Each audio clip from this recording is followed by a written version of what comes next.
Здравствуйте, дорогие друзья! Пока вы видите эту приятную зарисовочку из города Бранденбург, я скажу вам, о чем мое видео.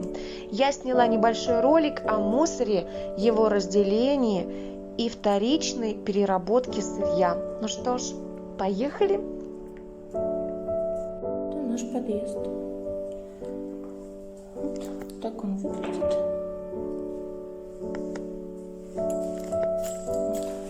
Подвал. Подъезды закрываются на ключ. Ключи у всех разные. Замки у всех разные в квартире. Но этот же самый ключ, который открывает квартиру, открывает и подъездную дверь. Вот как-то так. Какой-то электронный ключ, который очень умный. Квартир, номеров квартир.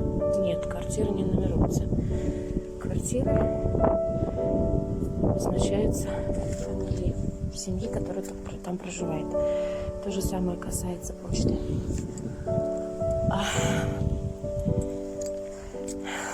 Никто не таскает, что не прибито к полу. Все очень аккуратненько. На окна цветочки. Вот, кстати, собственно, про мусор. Вот в районе мусорки никогда не пахнет. Сейчас, если кто-то на меня из соседей смотрит в окно, он думает, что это она пошла с бутылкой пластиковой к мусору. Мусорным контейнером, в который кладут отходы пищевые. Вот так это выглядит. Каждый бак принадлежит определенной семье. Раз в неделю приезжает специальная машина, работники, которые возят мусор, забирают мусор. Здесь, значит, вдоль дороги люди оставляют свои контейнеры уже с открытыми замками.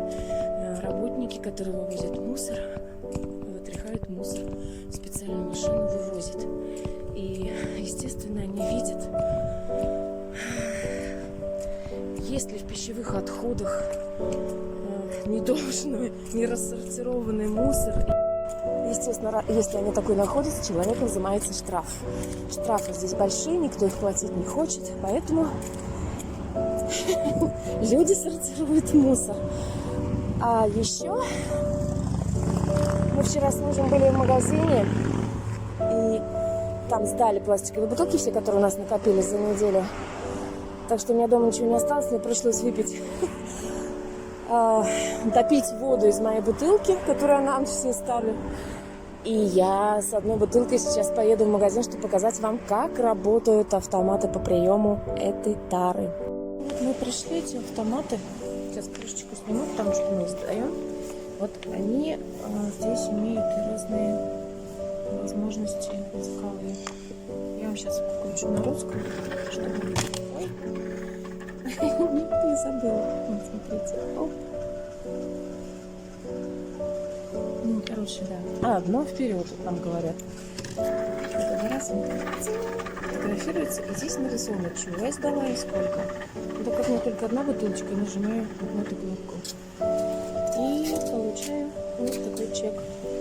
А вот сюда ставят люди ящики с бутылками из-под пива. Прямо с ящиками. Если вы запачкали руки, пока сдавали бутылки, отсюда возьмете салфеточку влажную. Пожалуйста, пользуйтесь на здоровье. С этим чеком, дайте-ка я остановлюсь. С этим чеком я могу пойти в магазин, купить что-то и на кассе, предъявив его, получить скидку на сумму, которая указана на чеке, которую, в свою очередь, я получила за бутылочки.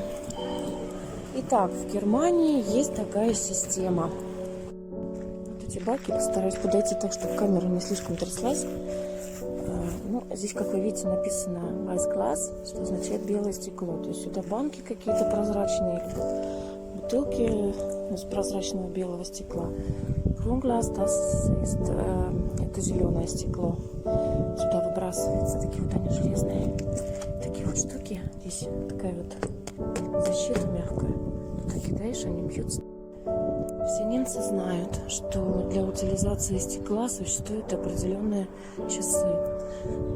Здесь тоже имеет место быть время отдыха дневного и, естественно, есть время, после которого стекло не выбрасывают. Как вы думаете, почему?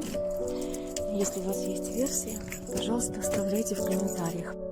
Ой, на улицу вышел такой запах классный. Вот все-таки ни с чем не сравнимы сезонные запахи.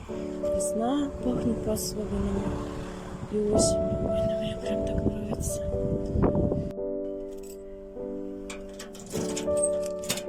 Ну вот мы и вернулись домой. Открываем ключом все двери и дверцы одним ключом. А я прощаюсь с вами до следующего ролика. Надеюсь, вам было интересно со мной. Пока. Ставьте лайки.